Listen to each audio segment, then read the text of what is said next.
The memo's meaning and importance, the construction of those memos that purposely tortures election finance laws and the legitimate lawful actions of our president. Some Dems, despite the warnings of some of their leaders, crying out for impeachment or indictment of the president after the phony Russia witch hunt found absolutely no evidence of any collusion whatsoever. Are you in a position to consider discussing impeachment in Congress? I think we have to be. I think they might actually seek to indict Donald Trump here. Even if a sitting president can't be indicted, he's got to know his future looks like it's behind bars. Legal scholars such as Harvard professor Alan Dershowitz examining the work product and the claims of the Trump-hating special counsel and the efforts to use the radical dim network of left-wing prosecutors in the New York City and state governments, along with the New York U.S. Attorney's Office, to politically persecute and harass President Trump and subvert his administration. Dershowitz saying Mueller failed spectacularly in his effort to take down this president. The takeaway is that the Mueller has come up with far less than he hoped for. He's not getting cooperation, obviously, from Manafort. I don't think Cohen has anything new. Manafort can't ever be used as a witness because he's lied so much. The same is true of Cohen. Tonight, we tackle the latest hyper-politicization of the special counsel's Russia investigation. Congressman Matt Gaetz and investigative journalist John Solomon with us. Also tonight, the elitist French president Emmanuel Macron on the verge of a political collapse after yet another weekend of violence and demonstrations by the middle class, working men and women, simply furious over Macron's socialist policies. Globalist elites also dealt another blow in the United Kingdom as Prime Minister Theresa May delayed a vote on her unpopular Brexit deal over concerns it does little to advance the cause of true British independence, which the British people voted for. And that migrant caravan south of our border remains in Mexico. Members of the caravan increasingly desperate, trying to cross illegally into the United States, even shoving children under barriers at the border. Radical Dems, including Chuck Schumer and the incoming House Speaker Nancy Pelosi, offering President Trump nothing to fix the border crisis. In fact, insulting him and those who support a border wall. Our top story tonight, the radical Dems and the left-wing national media on a tirade against the president, offering up constant and ceaseless attacks on his presidency. Joining in on their warrantless assault have been all of their deep state cronies in the intelligence agencies obsessing over imaginary campaign finance allegations and Trump family business dealings. That's right, Trump family business dealings now apparently the pursuit of the so-called special counsel. Friday, that counsel's office released two memos for Paul Manafort and Michael Cohen, the sentencing memos, both of them providing no links whatsoever to Russian collusion, didn't accuse the president of any crimes, yet the radical left and the left-wing national media running rampant with their calls for prison time or impeachment, whatever you want. This criminal must be brought up by the Congress of the United States for impeachment. When the evidence becomes so clear that you very likely have a criminal sitting in the Oval Office, what is the Congress left to do at that point? This is not going to end 2 years from now, and this is throughout the rest of his life. I'm not convinced that Trump is guilty of committing a crime, but it sure seems like individual one is. In a tweet, the president's attorney, Rudy Giuliani, declared candidate Trump didn't break any law, saying, quote, no collusion, no obstruction, not campaign finance, but payments to settle lawsuits are clearly not a proper campaign contribution or expenditure. A number of congressional Republicans also stepping out in support of the president to quash the Dems' calls for indictments. Is this a campaign finance violation, which would obviously, I don't think, be anywhere near impeachable? I can't imagine basing any kind of prosecution on the word of Mr. Cohen. We've investigated this for a long period of time. Both sides have come up with nothing in the process. I think we should put the American people first. Meanwhile, over the weekend, gaps in the Russia witch hunt came into sharper focus. That when former FBI Director James Comey's closed-door testimony was released, the transcript revealing that after 10 months of FBI investigation and intelligence from a surveillance warrant for Trump campaign aide Carter Page, Russian collusion was unproved when Special Counsel Mueller was appointed in May last year.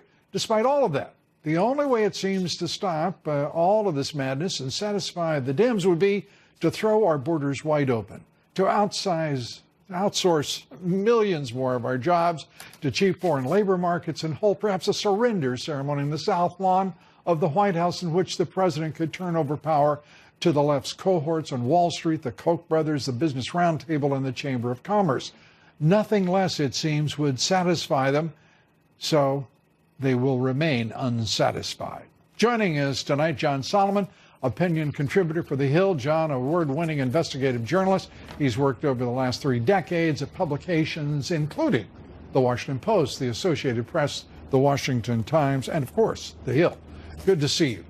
Good to be with you, Lou. Appreciate you being here. Let's turn first to just the level of rhetoric and acidic propaganda. The Dems are on a full-blown propaganda blitz.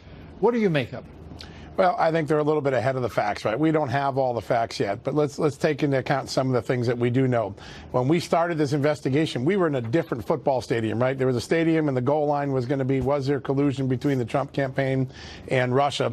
And we're not even playing in that stadium now. We're in some campaign finance stadium 3 or 4 streets down. And so I think that's the first thing, that so far there's still no collusion. That was the primary reason we had Bob Mueller's investigation.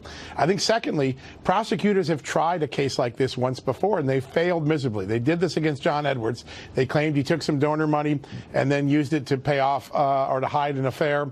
And he was acquitted on one charge and the jury deadlocked on the other. And the overwhelming message from the jurors was they considered it a private matter, just like what President Trump said this morning. These payments were a private transaction. So I think we have to take all that into account, take a deep breath, step back, and wait for the rest of the facts before we pass judgment. You and I both know that the Dems are not passing judgment. They're carrying out a propaganda campaign, a vicious, baseless political attack on a sitting president, and their intent is to subvert his presidency and his administration, right? Well, keep in mind that the entire Russia investigation began with a Democratic campaign. Hillary Clinton, the Democratic Party, paying for the Steele dossier and then walking it into the FBI. And if we're going to talk about campaign finance violations, right, this is one of the things that's at issue with Trump and the payments. Let's take a look at the one violation we know for sure occurred. The Clinton campaign, the Democratic National Committee, did not properly identify the payments to Fusion GPS. They hid them. They disguised them as legal payments when they were political opposition research. Where is that prosecution? Where's the media's interest even in those facts? You don't hear it ever talked about.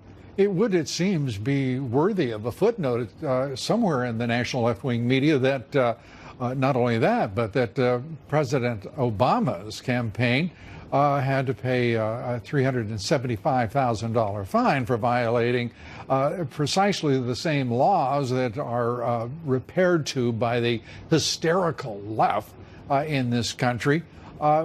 And they don't do that. And secondly, there was no discussion then, nor should there be now, of prison sentencing. It is a matter of restitution in precedent and in point of fact. This is, as the president claimed and as you pointed out, a private matter. Let's turn to one part of that, though, and that was the decision by Rosenstein to listen to Senator Mark Warner when he called for a special counsel.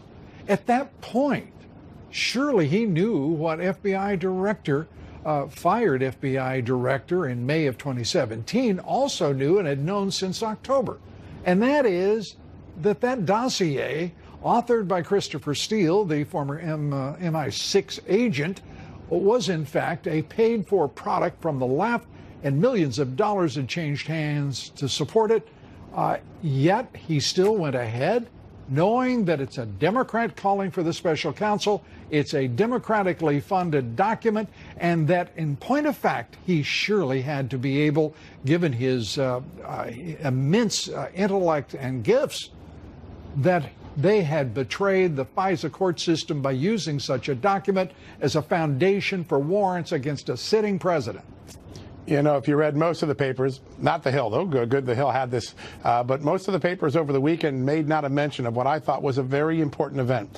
James Comey couldn't remember a lot during his testimony on Friday, but the one thing he did remember was that at the moment they used the Steele dossier to submit for a FISA application, he knew it was unverified, even though the law says you can't use unverified evidence before a FISA court. That was such a major omission, but you couldn't find it anywhere in the newspapers this weekend, which I think goes to that double standard that everybody complains about in the media today. Yeah. But let's take a look at Rosenstein for 1 second. Let me interject just for a moment before you do that and point out the time frame we're talking about. That James Comey acknowledged in that testimony, as we saw in the transcript, as you reported in the Hill, that he knew in early October, that is before the end of that month, had moved ahead. He knew all that there was to know about that dossier, which was that's important, and that is that it was unverified and likely unverifiable. And you were about to say about Rod Rosenstein. Well, remember when Rod Rosenstein approves the special prosecutor, he expands the case beyond Russia to the possibility that the President of the United States engaged in obstruction by asking James Comey to go easy on Mike Flynn. Well, let's take a look at this, and let's take a look at something Barack Obama did a few years earlier. A few years earlier, during the Clinton email investigation, Barack Obama made a statement that he didn't think Hillary Clinton had committed any crimes, had no intent. This is before the FBI made its determination. No one was crying obstruction then, but the same Justice Department suddenly finds in an almost identical circumstance, an offhand remark, the evidence of obstruction. When people look at this, I hear lots of complaints. I see a double standard when it comes to the Clintons and Obama and Trump, and I think these sort of anecdotes build into that impression that people have. It's an impression, but the facts are that the top 7 people in the FBI have moved on and were moved on as a result of their complicity in acts of outright political corruption, and in several instances specifically in an attempt to subvert this presidency, yet not one of them right now is facing criminal charges. There has been a criminal referral, but not criminal charges. That's right, and the wheels of justice seem to be turning slow on that front. Well, there's also another way of saying that, is that the Dems have been successful against some somewhat either naive or recalcitrant Republicans, and particularly the leadership of the House, of slow rolling the entire process and running out the clock, and only weeks in which to do so before they have control of the House. Yeah, that's a big concern that Republicans particularly have in the House. But these investigations are going to live on. I'm pretty certain that Senate Judiciary, Senate Finance, and the Inspector General of the Justice Department are still going to dig into the wrongdoing that's inherent in the FBI's conduct in this case. And that's where we need to keep our reporting focused on. John Solomon, we appreciate you focusing your reporting. Thanks so much. Thank you, sir. Good to see you. You too. Up next, more on the radical Dems' efforts to subvert this president in any way they can, in ways we've never seen before. Calling for everything from indictments to impeachment. Who knows what's next? There's a very real prospect that on the day Donald Trump leaves office, the Justice Department may indict him, that he may be the first president in quite some time to face the real prospect of jail time. The walls are closing in on Donald Trump.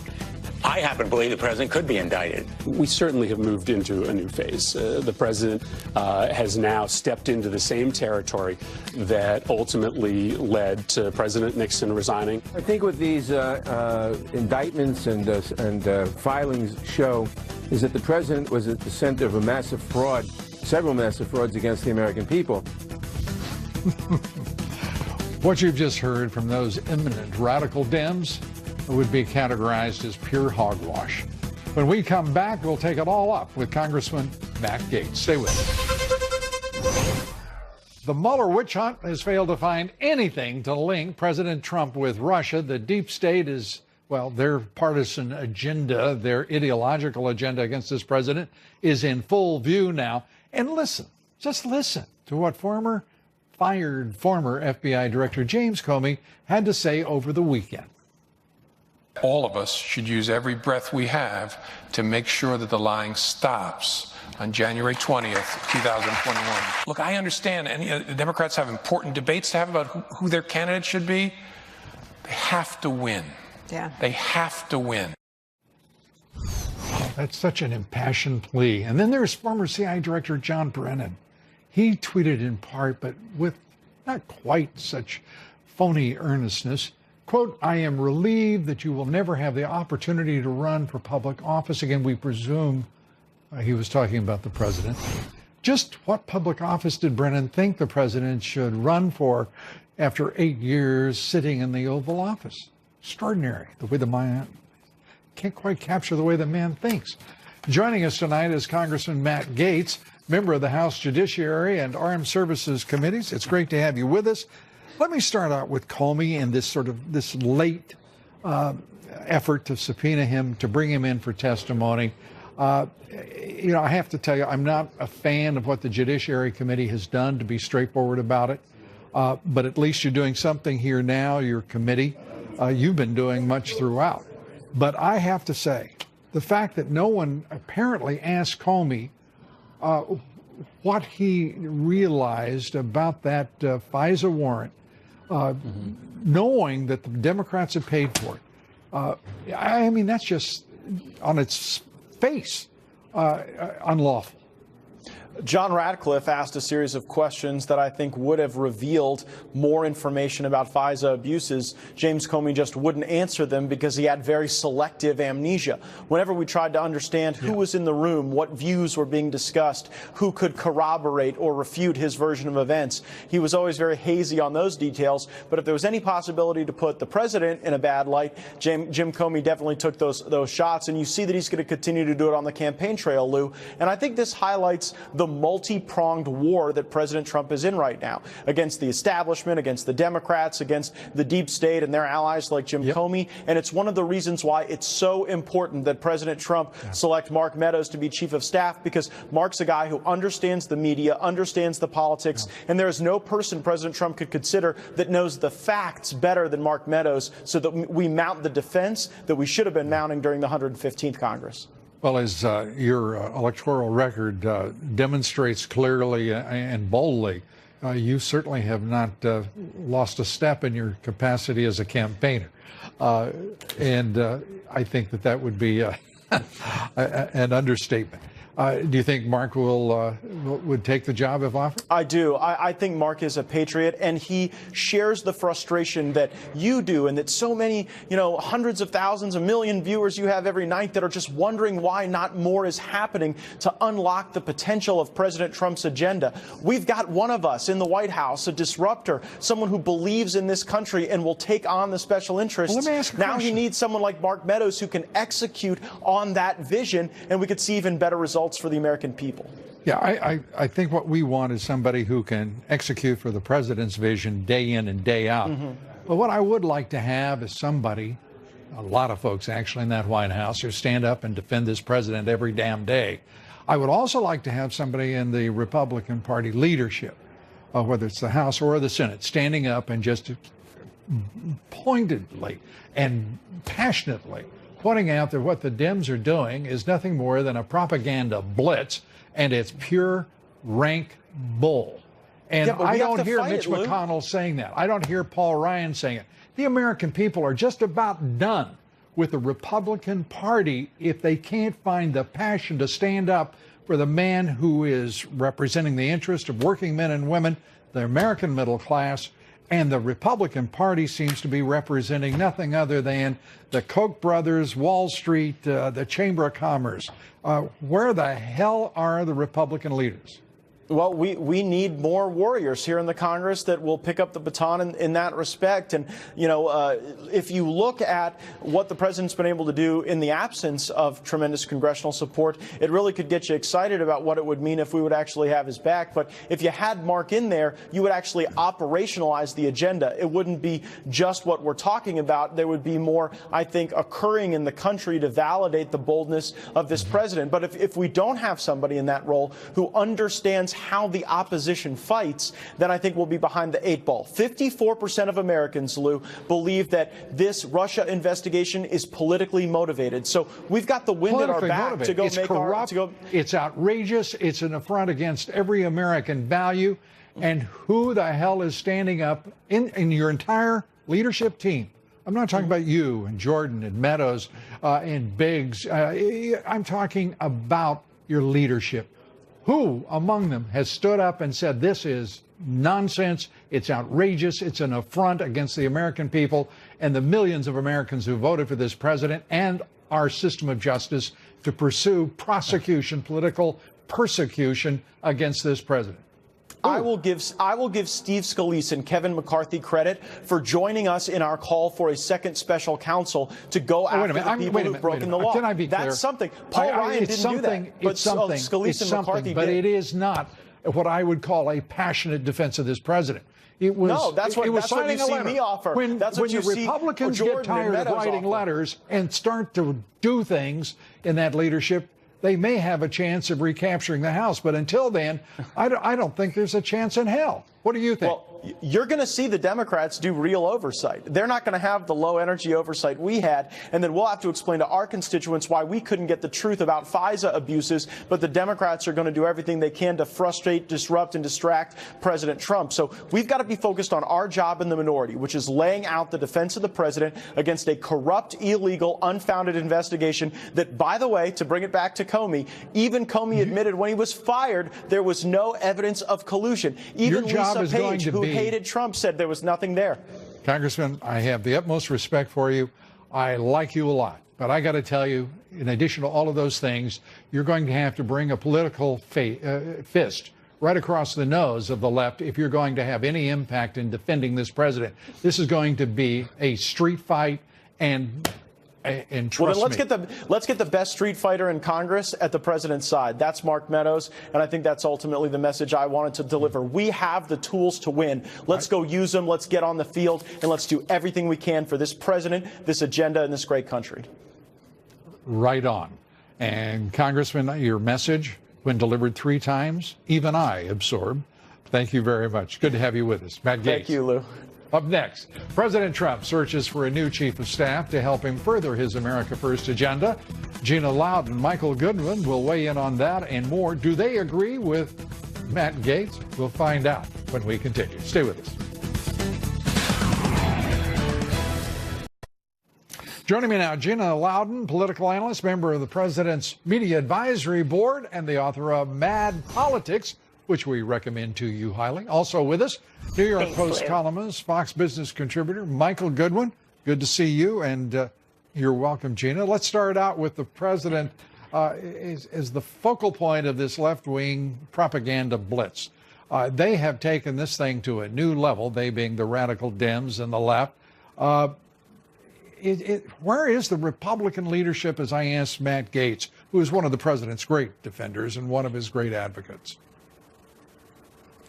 That's the question that so many of us have been asking for so long, Lou, and I would submit that that's part of the reason Republicans elected this president. They were tired of a Republican establishment that just continued to cower every time another accusation was thrown at them and just continued to take a backseat while the Democrats, I always say this, while the Democrats circle wagons, Republicans tend to circle fire. I hope that we can be visionary and we can change that for the election in 2020 because we're going to have to. Yeah, I hope that that the Republican Party can be a party of street fighters and get down just as dirty as the Democrats. I mean, we were watching, what was it, 40 races almost just thrown away in the weeks after the election, not right.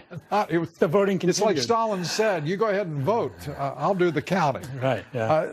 Michael, let's turn to this issue of the president being the focal point now of this attack, because the radical Dems didn't get what they wanted from the special counsel. Now they're manufacturing this propaganda and nonsense. What should the president, what should the Republicans be doing about it? And where are Mitch McConnell, his leadership team, and the Speaker of the House and his. Well, also you've got a multiplication of the prosecutors now. This focus now of the Southern District here in New York, which took the Cohen matter. And I should note that after President Trump appointed someone to be the U.S. Attorney in the Southern District, that person was forced to recuse himself by Rod Rosenstein. Mm-hmm. So really what you have is you have the Democrats. Who is the only man who does not recuse. That's right. So what you have is you have the Democratic holdovers who are running this case, and they clearly, when you read their sentencing memo on Cohen with campaign finance, they make it sound like the holy grail of government, that any well, they, you know. Well, Obama, for example, would never have violated campaign finance laws. Oh, no. Well, did he really? He got off with a fine, right? Yeah, $375,000. So, but I think that the tone. Very quietly, yes, snuck it in. And the tone of that speech making in that sentencing memo is all about a partisan tone. Where is the border wall, Gina, and why is this president reluctant? And why is the Republican leadership reluctant to fund a lousy $5 billion for a $25 billion wall? And the Dems are so cocky about it all. They're insulting the president with a $1.5 billion offer, so long as, just like Paul Ryan did, that money doesn't go to build a wall. Well, the Democrats might want to wake up, and it wouldn't hurt the Republicans to wake up to the fact as well that it is this precise issue that elected this president. Americans are sick and tired of crime being committed on them, and this is, let's never forget, namely, the crime impacts the legal immigrant communities in the United States, and the people are not going to sit still for this. So both Republicans and Democrats better wake up to this. But here's the fact, Lou. The Democrats have really a mental block to this because they've realized Americans won't vote for them. They're desperate to import voters, and that's why they won't agree to anything. Michael, the wall with that is the shutdown come 21 December. Right. The president, should he shut down the government if they don't deliver the wall? Look, and by the way, I'd rather he insist on $25 billion. If you're going to shut down the government, get $25 billion and tell them to go to hell. You know, Lou, if you dropped in from outer space and you looked at the structure of our government, you would say that, gee, the Democrats must control Congress. They have played a very weak hand, just as the Republicans have misplayed a strong hand. Yes. Shut it down. Yeah, look, at some point, the wall has to matter. It absolutely does, particularly since it's the foundation of this presidency and his campaign.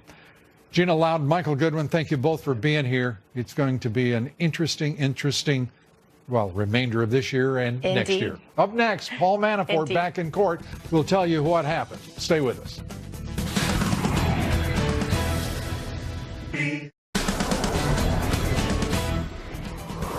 Another wild day on Wall Street, and indeed 4 straight sessions, 600-point moves. Stocks today closing higher after another volatile session. The Dow erasing a 500-point decline, finishing the session up 34 points. The S&P up 5, the Nasdaq gaining 51. Volume on the big board, 4.1 billion shares. Crude oil down more than 3%, back to $51 a barrel. Gold relatively flat. Silver down 0.5%. Copper down over 1%. A Chinese court ruling that Apple will no longer be allowed to sell older iPhone models in China after the court found Apple infringed on 2 patents held by Qualcomm. Apple says it's appealing. A reminder to listen to my reports 3 times a day, coast to coast, on the Salem Radio Network. Joining me now, Kimberly Strassel, member of the editorial board of the Wall Street Journal for the last 13 years, and she writes the weekly Potomac Watch political column. Kimberly, great to have you with us. Let's Hi, Lou. How you doing? I just we got to start with, if we may, this outright propaganda blitz being launched by taking an escalating move by the Dems against this president. Your thoughts? Well, I think we saw that last week in an alarming way in terms of some of these court documents that were filed, in terms of the president and supposedly Russian collusion, conspiracy, whatever. Everyone breathlessly in the media speculated that this was going to be a whole new round of Mueller laying out evidence, and there was no there. But you wouldn't know it listening to what they're talking about. And in addition, all the Democrats saying they're going to shut down any investigation into the clear examples of violations that went on during the 2016 election by the FBI, but they are going to launch a fusillade of new investigations into Trump. So this is an all-out war against this presidency. And talking with congressmen, senators, whomever, Republicans, I mean, they act like this is just another walk in the park, that it's just the Democrats attacking the president. That's fine. They won't stand up and defend him. They won't call for the end of the special counsel. They will not decry the ludicrous and obscene assault by the left and the radical Dems against this president. I really believe we may be seeing the unwinding of the Republican Party itself because of the conflicted leadership teams in both the House and the Senate. Your thoughts? Well, you do make a very good point, Lou, that this is not politics as usual. And I keep trying to point that out when I talk about the FBI, okay? Just from the broadest level, you have to step back and remember, this was a government agency, a law enforcement agency with extraordinary powers investigating a presidential campaign on the basis of information it received from the rival presidential campaign. That is, in a sense, essentially training government on your political enemies. And that's a very worrisome thing, which is why we need these probes in the House, which is why they have to continue in the Senate. And it's why we ultimately need the president to release and disclose and make transparent all of these documents so that the American public can see the degree to which politics has become weaponized. The degree to which it's become weaponized, we have the acknowledgement, the admission by fired FBI Director James Comey that he knew the dossier was politically, democratically inspired by the DNC and the Hillary Clinton campaign.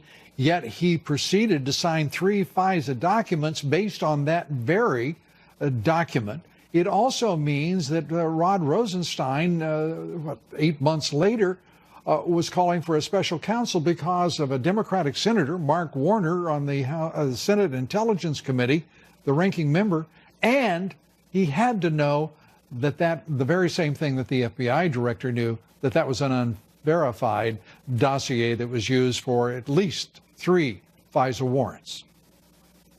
Well, and it's extraordinary, Lou, if you go back and you look at the Comey transcript from the questioning he had this last week, and they get to that part.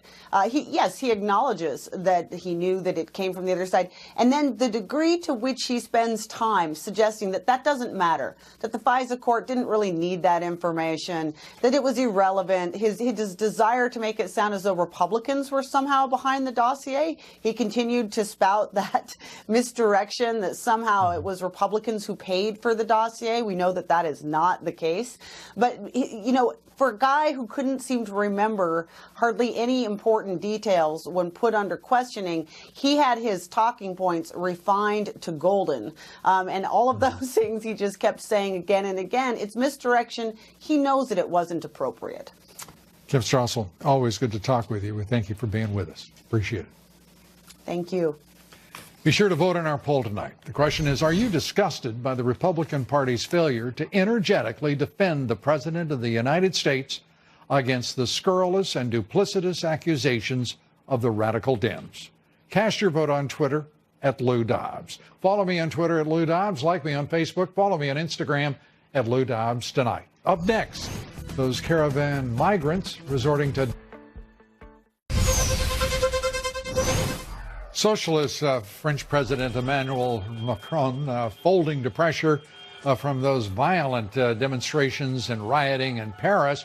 Macron addressing the French nation, saying, quote, "I take my share of responsibility for the anger gripping France," as he well should. He offered tax cuts instead of his tax increases, a minimum wage increase, and tighter control over government spending. In the UK, Prime Minister Theresa May also reversing herself again, calling off a vote on her own Brexit deal, admitting that the negotiation that led to that deal would be rejected by a significant margin if Parliament were to consider it. She means she would be defeated. May now setting a January 21st deadline for the Brexit vote. Interesting in all of this in the UK, the efforts many suspect on the part of Theresa May step to actually undercut the popular referendum that supported Britain's withdrawal from the UK. Is this another effort to thwart the will of the UK population? Well, we'll find out. Desperation on our southern border is a caravan of migrants pushing, one of them pushing an 8-month-old boy under the fence. You can see here the boy feeding the baby before passing him to his girlfriend on this side of the border. This, as radical Dems Nancy Pelosi and Chuck Schumer insult the president, offering only $1.3 billion for so-called border security, nothing for a wall, and it's far short of the president's $5 billion, far short of the $25 billion necessary to build a wall. Joining us now, the Daily Caller's editorial director, Vince Coglianese. Vince, great to have you with us. Thank you, Lou. And let's start with the wall. Should the president, in your judgment, shut down the government if he does not get his funding for his wall? Yes, now's the best possible time for it, actually. Now's the last chance with a Republican control of both the House and the United States Senate for the president to get anywhere near actually getting the funding necessary to build this wall. Also, it's the furthest from the 2020 election, so whatever political damage might come from a government shutdown fight is put off from there. But he was elected with a mandate, which was build a wall. It was chanted at every rally he gave. And I think the president needs to remember that as he goes into this budget fight, because patience is running thin. I mean, think about March, September, every spending fight the president's had this year, he said, man, I'm really disappointed I didn't get that wall. But the next spending fight, it's not going to happen again. Prove it now. Yeah, it is, as you say, this is his signature promise within that amazing campaign. The American people are depending upon him. And by the way, it's also very clear that the establishment that he campaigned against, represented in the leadership of both parties, means to stop that wall come hell or high water.